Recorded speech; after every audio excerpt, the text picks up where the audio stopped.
All right, so continuing on here with John David Ebert 101, we are up to lecture number 7 of 8.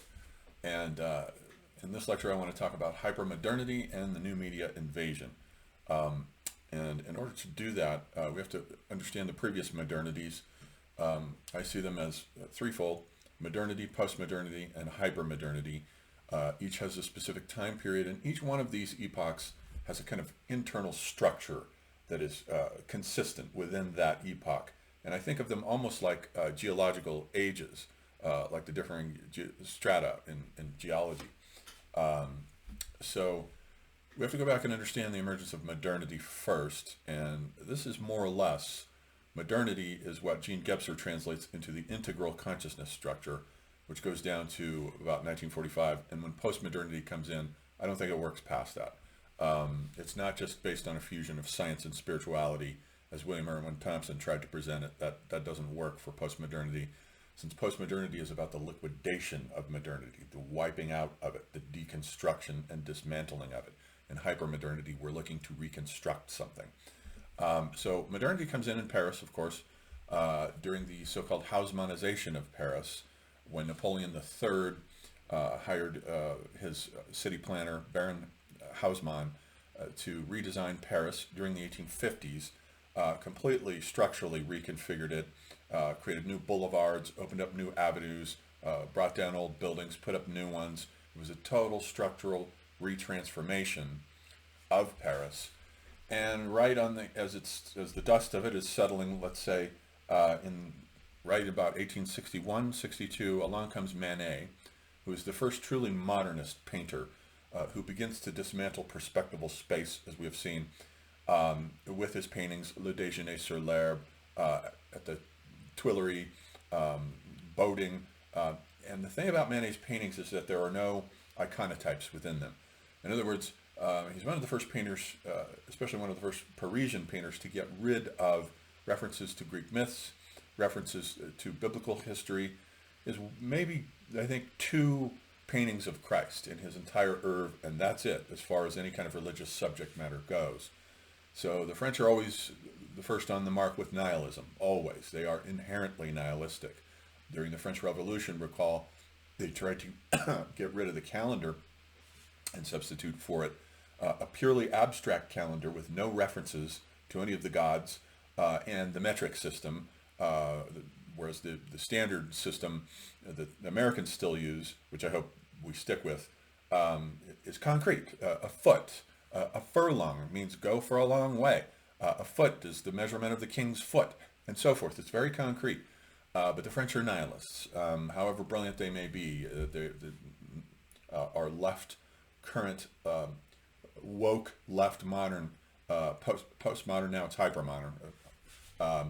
Sometimes I can barely keep track. It changes so fast. It's based on the liquidation of all of our culture forms, and you will get nowhere doing that except a mess. So modernity comes in. Now I think of modernity actually as having a phase 1 and a phase 2, but you can think of them as a single consistent epoch as Gebser treats them. Phase 2 begins to come in, of course, with the second phase of French painters in the south of France, where it shifts to Van Gogh, Gauguin, Cézanne, and then, of course, comes the giant, Picasso, who is the definition of a perspectival, integral, modernist phase space. So that's where all of that comes in. So that's kind of the iconotype, if there is one, let's say, would be the hyperdimensional object. The object that is not visible to the mind's eye, to the physical vision, but it has to be beheld by the mind's eye, the third eye, let's say, in which an object is perceived in multiple spaces and in multiple temporalities simultaneously, like Ballas' dog on a leash or Duchamp's nude descending a stair. That's the hyperdimensional object that is proper to modernism, which does make use also of myths and archetypes. Picasso and Paul Klee draw from Jungian archetypes quite thoroughly. So now we also have to look at 3 different transformations of technology, 3 different transformations of public retail space in these 3 epochs. So the transformations of, let's say, electricity, which begins to come in, of course, in the 1830s with the telegraph, But by the 1860s and the 1870s and 80s, eventually the telephone starts coming in, and eventually along about 1920, radio. So all of this is electric. This is the electric Umwelt, let's say. Whereas with postmodernity, now we have electronics, which are worked out at Stanford during World War II, where they're using those technologies, primarily radar, for jamming. And of course, the first gigantic computers are coming into being, UNIVAC and ENIAC. All of this is electronic. And then by the time you get to hypermodernity, it becomes digital. Everything.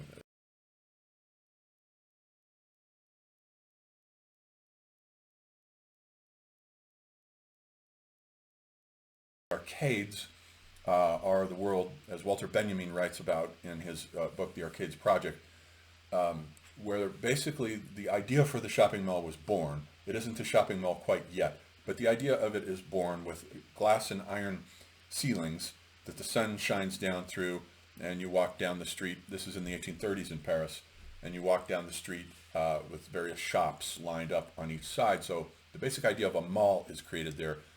But as modernism comes into being proper, after the 1850s and the 1860s, we start getting the first department stores. Department stores actually start emerging out of these arcades, which gives birth to them. And pretty soon we have these giant department stores appearing in America as well.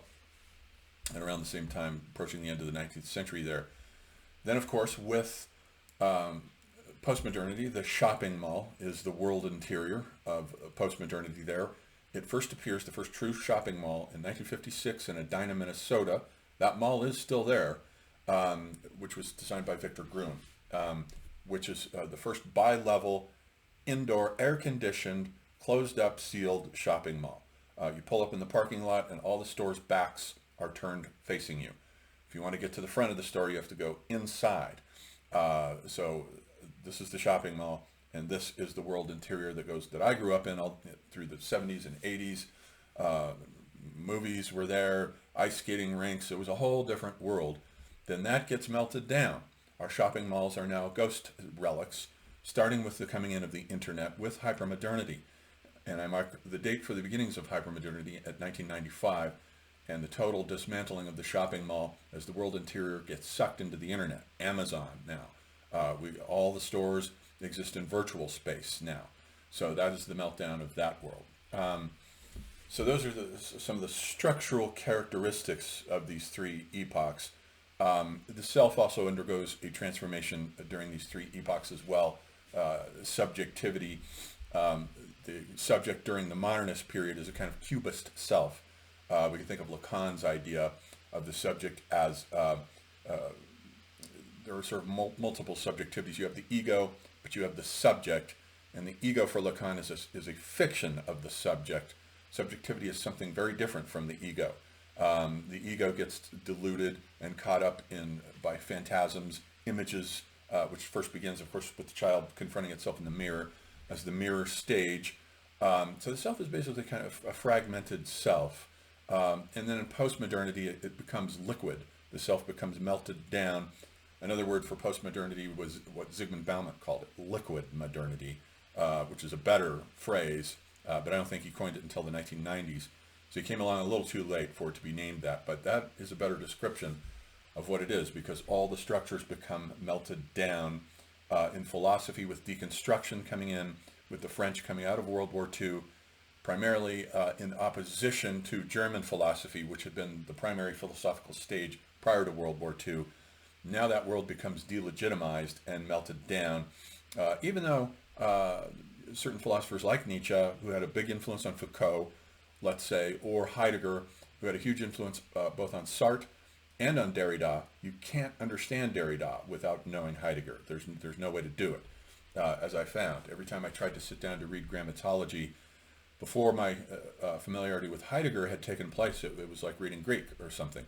After I'd studied Heidegger thoroughly, I sat down and sorted through grammatology over the course of a weekend. It was easy going. So books have prerequisites that are keys that unlock subsequent books. People fail to understand this for some odd reason. They sit down with a difficult book, can't understand it, and then throw it up into the air, as William Marlon Thompson did even to his discredit, for Heidegger's Being in Time, which is Heidegger's most famous book, but also his hardest to read, and my least favorite, to be honest. I've only read half of it. That's all I need to read. I get the picture. It's just needlessly difficult, and it's not something that you want to sit down and just read like Thompson tried to do and then threw his hands up in the air and said, Being in Time is a monumental failure.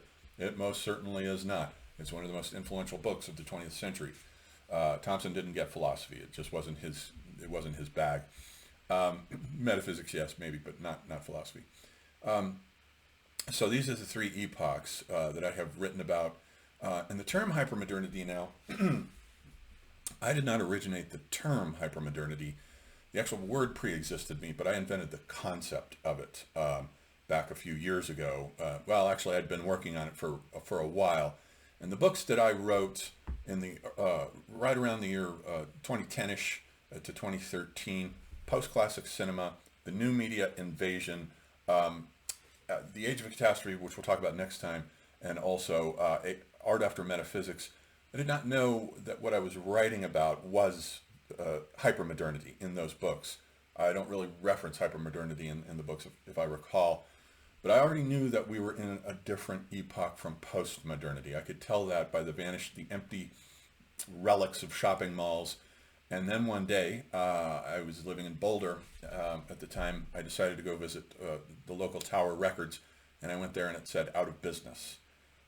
Tower Records, of course, was one of the main institutions that I grew up with. Tower Records was, that's where you got all the hip new music. I mean, everything, even books, cool avant-garde art books and so forth. I was stunned. So I went home and realized that what had been happening, unbeknownst to me, was the complete liquidation by hypermodernity, which I draw as 1995 when the internet went public. That's the point where all the gadgets start coming in and replacing all the analog media. Digital photography comes in to replace analog photography, melts it down, and leaves this very shallow, overly detailed image, which is no fun to look at and robs photography of its aura and mystery. So all these new gadgets are coming into being. And so I started looking this up and started realizing that bookstores were closing. They had been closing for a while, back as early as 2000, 2001, too, as I recall, when I was working in one in San Francisco, and I noticed them closing left and right. And owners would say, well, it's the internet. They have these sites that are underbidding us. But I didn't realize it was going to be quite this catastrophic. So Tower Records closes, the magazines start disappearing. Magazines that I grew up with, like Gourmet Magazine, Premiere Magazine, which was the great film magazine, all sorts of periodicals, quarterlies, all disappearing. And newspapers as well were undergoing a similar fate. So I realized here that something is happening that is equivalent to a catastrophe, a new media invasion, which is what I called it, and decided to write a book about it. I think this was published in 2011. The New Media Invasion. It's a kind of, my initial title for the book was The Great Media Extinction, which is basically what it is. The extinction, whereas the printing press, let's say, the internet is often compared to the printing press, but now the difference is a big one.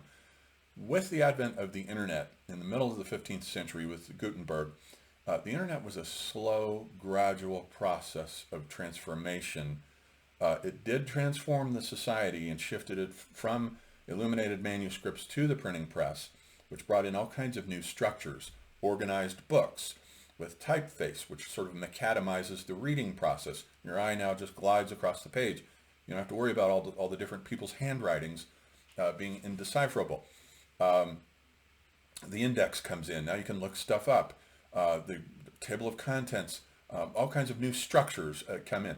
But this was something that society had time to adapt to. It took almost 2 centuries for this process to take place. It wasn't a media invasion at all. It was a media replacement of manuscript culture, but it wasn't an invasion that completely destroyed everything else. The internet has crashed, on the other hand, into the society like an asteroid. We've had 0 time to adapt to it. It's adapt or die, basically, in this case. All the old media that I grew up with are now gone. Nobody buys vinyl. Nobody listens to tape cassettes. Nobody watches standard television anymore with the 3 big networks Those days are gone. All of that world is gone thanks to the internet, and now it's sort of centralization of all the gadgets. Every gadget you have, whether it's a camera or a cell phone, can now be plugged into the internet, which now becomes the new world interior that William Gibson in his novel Neuromancer correctly guessed was coming on the way. That's the thing about science fiction is that it is very often, and not necessarily science fiction. That's the cliche. The cliche that science fiction is about the future. Very often it's about the present. Artists and poets and writers in general, not just science fiction, very often anticipate coming developments before they happen. Let's say as Mark Rothko did with all his luminous squares of light. Now we're surrounded by exactly that, luminous squares of light, self-luminous. So he saw that coming. Not consciously, of course, but the artist has antennae that pick up, they're the distant early warning system that pick up stuff coming along. So with hypermodernity, then this gets, let's see, we're the new media invasion. So I decided to write this book, The New Media Invasion, in 2011, where I looked at, because I wondered in my mind, what would a McLuhan think? You know, it's too bad we don't have a McLuhan to discuss all this new media, but I knew McLuhan and do know McLuhan very, very well, so I decided to try my hand at it. So this was really the first media studies book that I wrote, and went through and looked at things like Facebook. And on Facebook, I wrote how we're all being flattened together in the world of Facebook, which has replaced communication in neighborhoods, what is known as phatic communication, P-H-A-T-I-C, which is the communication that is based on just chatter. You go out, you walk around to your local coffee shop, and you say hi to everyone in the neighborhood. That's phatic communication. Facebook is basically the same thing, but we wouldn't need Facebook unless those worlds were disappearing. And of course, the automobile was the first thing, as Jane Jacobs pointed out in her books, to dismantle neighborhoods. The automobile has an elastic stretching effect on neighborhoods and communities. It simply pulls them out elastically so that people can't cluster together and walk up the street to all their shops and eateries and stores as they could, let's say, in modernist Paris or even New York. Can't do that anymore in these neighborhoods. So Facebook comes along to replace that with phatic communication. But it also flattens people out into electronic trading cards.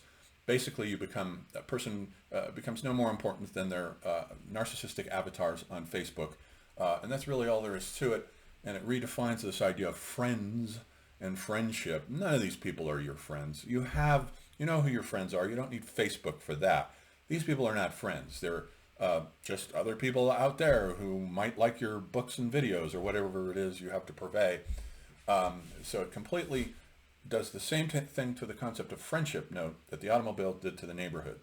Simply decentralizes it, pulls it apart, and flattens it out.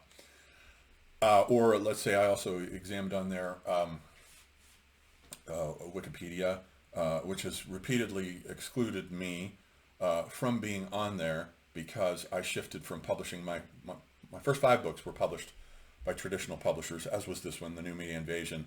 But I got sick of them taking all my money, so I shifted to self-publishing on Amazon. But once I did that, the idiots on Wikipedia, whoever they are, think that therefore I must be a moron if I have to resort to self-publishing. They're stuck in analog media. They haven't caught up with the new media invasion, despite what they do with Wikipedia, which is a catastrophe of knowledge, of course. And the reason for that is because when you look up something on Wikipedia, other people, let's say I want to look up a fact, a so-called fact about Napoleon. So I go on there and I look up this fact about Napoleon, let's say in the Battle of Waterloo. Some idiot comes along then and deletes that 3 hours later. Now what I learned that was true 3 hours ago is not true now. That's a catastrophe. That is a knowledge disaster. So Wikipedia is a completely unstable, evanescent, shifting database. These aren't experts writing scholarly articles. Wikipedia is about rumor. These are rumors about knowledge. Rumors that we have heard at Wikipedia that people think that this is Nirvana's best album or whatever the hell the topic is. So it's a joke. Wikipedia is a joke. I hardly ever use it because it's totally unreliable and a bit embarrassing. It's good for quick fact checking really quick if you want to know what were all of Nirvana's albums or all of Radiohead's, something like that, but not for knowledge. It's pretty weak. And then, so these are the poor excuses that the digital age has offered us to replace the great Gutenberg galaxy days that went all the way down into postmodernity with its analog media. This is the world that I see in the new media invasion as having come in to replace and displace these two previous modernities. And in my book, also Post-Classic Cinema, I want to mention before we conclude here, that was a book that I wrote about what had happened to cinema long about the year 2000 when it shifted from celluloid to digital cinema. When you shift a medium like that, it's no longer the same medium. As McLuhan will tell you, you can't take a medium substrate, the actual material part of the medium, and change it and have it be the same medium. It's not. So when you're going to the cinema and watching a digitized film, you're not going to the movies anymore. It's not film. It's not celluloid. It's a different experience. It's purely digitized. And I realized that the over-digitalization, with all the CGI special effects, was ruining film and transforming it into basically a collective video game. Instead of having to manipulate the controls, you get someone else to do that for you, and you sit in an audience with a bunch of people watching these very clumsy video game looking images. And CGI actually hasn't gotten that much better. Even now to this day, I find it looking pretty phony to the eye. So that's also part of the new media invasion, post-classic cinema. That's all part of the structural transformation of the public sphere that I term hypermodernity, a term which, like I say, I did not invent, but I invented the concept of it because nobody else knew about it. And I remember looking that word up a couple of years ago, maybe 3 years ago now, looking that word up to see, well, what is hypermodernity? And there was no coherent definition anywhere online. I am the first I wrote a blog piece that was a big hit and then followed it with a book. But I'm the first to clearly define what hypermodernity is, its ontology, its internal structure, and make no mistake about it, this epoch will be known as hypermodernity. I would bet my life on it. It's not going to be ultramodernity. It's not going to be metamodernity. Those are very elitist, abstract terms that refer to nothing that is comprehensible to the average person. The word hyper is very concrete. You think of a culture that's got into a hyperthyroid metabolism where too much is never enough in hypermodernity. Every person gets that. It's very concrete. It's more concrete even than postmodernity, which most people still don't understand. You have to explain it to them, and then they still aren't quite sure they get it. Hypermodernity, that term, captures it in a snapshot. It's very quick and clear, and everybody gets it. Oh yeah, we got too much shit, don't we? We've too many choices in the grocery stores, too many movies, too many books, too much porn. It's an overload of everything. That's what hypermodernity is. So we'll leave it there, and next time we will look at, in the last discussion, the age of catastrophe.